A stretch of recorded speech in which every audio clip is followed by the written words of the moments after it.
Hey, welcome to All In with Sarn Patterson. I am Sarn Patterson.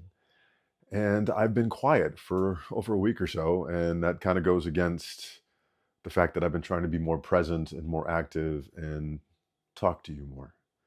What had happened is I had a spate of 7 days of nonstop pain in my head. And it really kind of threw me for a loop because I haven't had that much pain in a while since I was able to switch my meds at the beginning of this year, and it was a steady drain on my resources. So I wasn't really up to doing much. But I didn't take that fully into account on what it was actually leading to, which is a absolutely monumental sinus infection. Thankfully, not as bad as the one I had also at the end of, or the beginning of this year, but it really was hitting 8, 9 on the pain scale, and it took me out for a few days. I wasn't even able to follow through on anything. I had to cancel workouts with some clients. I just didn't have it in me. And trying to push myself through would have been beyond detrimental, outside of the fact that my wife would have bopped me upside the head for trying to do it. But once she and I talked and she realized what was going on, she helped me find the right medications, got the right stuff going. And in a couple of days, I was better. Not 100% better, but better. Unfortunately, that particular sinus headache did spark some of my older style headaches that I really wish I never have again. And unfortunately, I'm even suffering from one right now where it kind of feels like there's a, a pin running through my eye, through the back of my head, to the point that I've stepped away quite a bit today because I was just exhausted and I didn't have a lot to give. Reason why I bring that up is because I lost time to pain and to being sick for a couple of days. A lot of tasks fell on my wife to knock out for the holiday, for to have our family here together on Christmas Day, and I wasn't exactly happy about that fact. And I know it induced stress for her, and it induced stress for me, and it took us a couple of days to actually talk about it, which was just made it worse. I'm very grateful that we've come to the point that we are talking about those things, which helps us de-stress each other, because doing that gets really, really important around the holidays. Um, because we want the people that we care for, the ones that we love, to be happy during this time. And if we did host something small this year, we wanted to make sure it was wonderful for my brother, for our daughter, even the pups, and her mother, or my mother-in-law, her mom, actually made a very long trip to get here on the bus to be arrived for Christmas Day and to be here to read stories to the kiddo. And as you can hear, the dogs are going wild. There's something outside.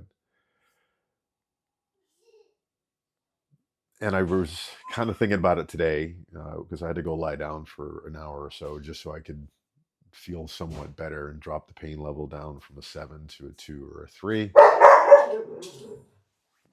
And because of that, pardon me, we're going to let the pups out while this is going on. I'm going to be quiet for a moment. Yeah, they get wound up, and then one starts the other and the other, and then it could turn into a pretty big cacophony. I feel that we both placed heavy expectations on ourselves and on each other to make sure everything went right, to how the food was prepared, to when we bought the food, to how to make sure the house was squared away, to making sure decorations were nice, that all the gifts were wrapped, all the things that kind of get wrapped up into making that a fun day. And it was a nice day, and in a lot of ways. There was no negatives. There was no hard feelings or anything like that. The kiddo has been over the moon with the little things that we got her this year. But I feel like today is really like the decompression from that. And for a lot of people, they may not get that day to decompress. They may be already getting on the train for the very next event. A lot of people celebrate New Year's Eve in a really big way or invest in making it. So even though a number of holidays have already passed, there's still more on the horizon. And that becomes a heavy emotional load. It becomes a just a weight because we want to do good. We want them to be happy and we want ourselves to be happy. We want to force ourselves to be happy. And it doesn't work that way. The more we try to force it, the more frantic that we get, it's the less likely it is that we're actually going to enjoy our time. You know, when you start turning into the busy bee, trying to take care of everything. I know that growing up watching, always the TV shows, it was always that frantic last minute. Oh, I got to get the turkey out. I got to get this. Oh God, I forgot that, which spawns so many tropes of how moms and dads act on holiday dinners or around family and everything. So don't do that. Take the moment. Take a breath. It's nothing new.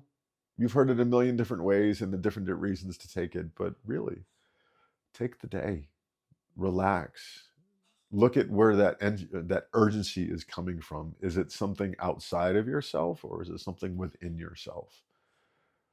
And figure out a better way to handle it. Because if it's an external, establish that boundary and let them know, hey, this is as much as I can give right now. And if it's internal, that's actually a lot harder to do, to have that discussion with yourself and go, it will be okay if I don't get this to the nth degree. It will be okay if it's not exactly 100% amazing, because what we are shooting for is probably well and beyond wonderful. So, as we head into the stretch of the end of the year, let's not end it on a stressful note. Let's not end on it on self induced anxiety.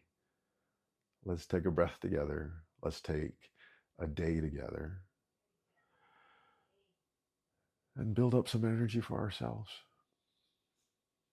And if you're looking for ways to do that, I am always willing to lend an ear to try and provide a little bit of advice in my own way, because I know that you've got my back and I've got your six now and always. Have a great day.